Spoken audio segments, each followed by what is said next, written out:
Imagine this. You're scrolling through your feed, lying on the couch when that person shows up. The profile full of travels, consistent gym check-ins, amazing projects. Suddenly your heart races, your brain kicks into gear. That's it. I'm going to change too. What happens next? You download 3 productivity apps, buy a colorful planner, promise to wake up at 5 a.m., and for 2 days, you're a machine. On the third, the alarm becomes your enemy. Meditation turns into snoozing and guilt creeps in. Why do I always give up? Here's the secret. This isn't a sign of weakness. It's your brain acting like a dopamine addict. It loves the start but hates the routine. Instant motivation is like fireworks. Beautiful but fleeting. And what if I told you there's a way to hack that? Here's the hard truth. The self-improvement industry sells you self-discipline like it's a muscle. You just have to train it. But your brain isn't a dumbbell. It doesn't operate on a no pain, no gain mode. Forcing pure discipline is like trying to hold in a sneeze. The more pressure you apply, the bigger the explosion. The secret no one tells you. Your brain runs on a reward system. It doesn't respond to shouting, but to smart stimuli. Example, if you hate waking up early but set your coffee to brew automatically at 6 a.m., the smell becomes a trigger to get up. If you dread the gym but plan to meet a friend there, social accountability pulls you in.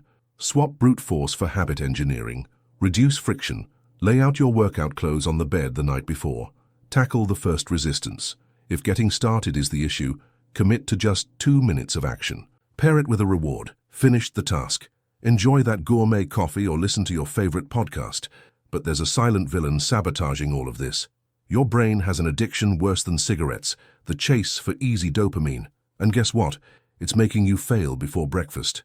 Now you're about to discover the morning ritual that recalibrates your brain and understand why 90% of people lose the day before 8 a.m. because the war for productivity isn't won with to-do lists. See, it's won with neurochemistry, and that changes everything. A scene that plays out every day. You open your eyes, grab your phone, and bam, you're already scrolling through your feed. Memes, news, messages. Within 5 minutes, your brain is hit with more stimuli than a caveman would have encountered in an entire year. Seems harmless, but it's sabotaging you before you've even had coffee. Your brain is addicted to shortcuts.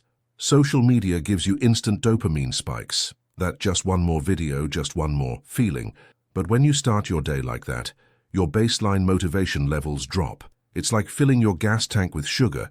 You get a jolt of energy, but all that's left afterward is fatigue, the simple but powerful solution.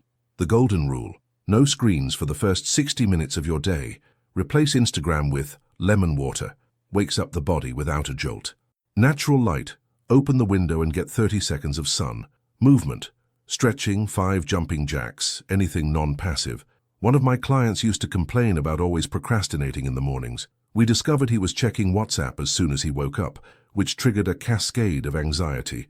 He cut the habit, and within 2 weeks, his most productive time of day became the morning. But hold on, it's not just about avoiding the wrong kind of dopamine. The real trick is in creating healthy spikes of it. And there's a scientific method to make that happen, aligning work, rest, and rewards in a way that makes your brain want to focus.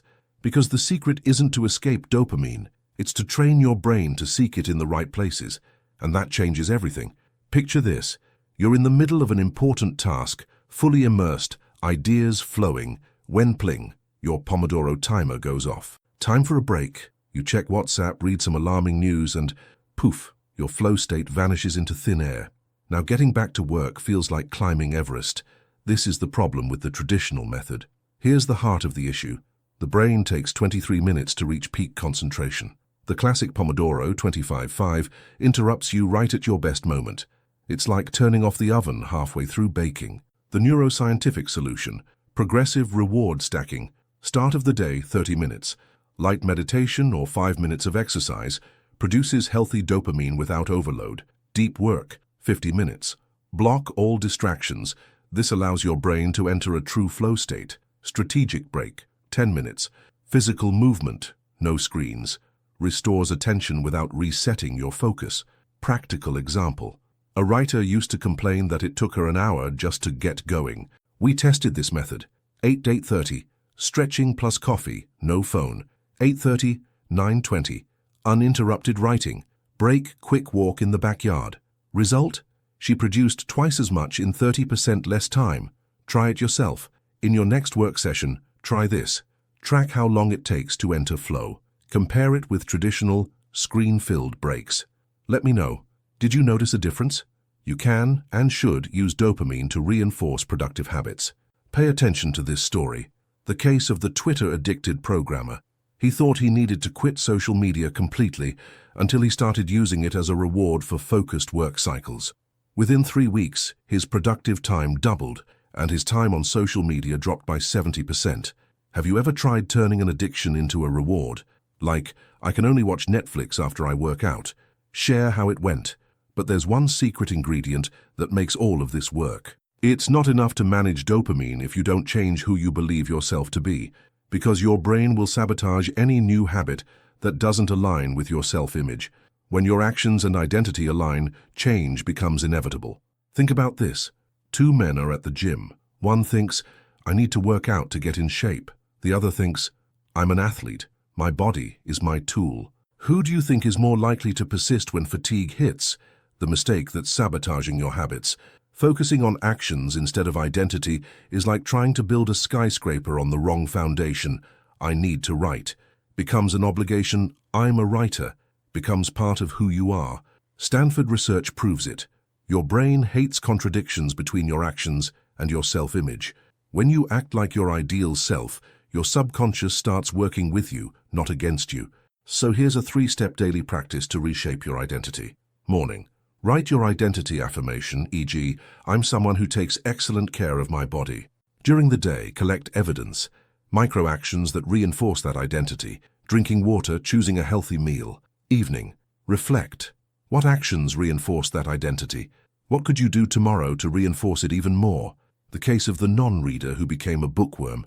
She started saying, I'm the kind of person who prioritizes knowledge, and left a book on her pillow. In 3 months, she read more than she had in the previous 5 years. What identity do you want to adopt? Tell me in the comments.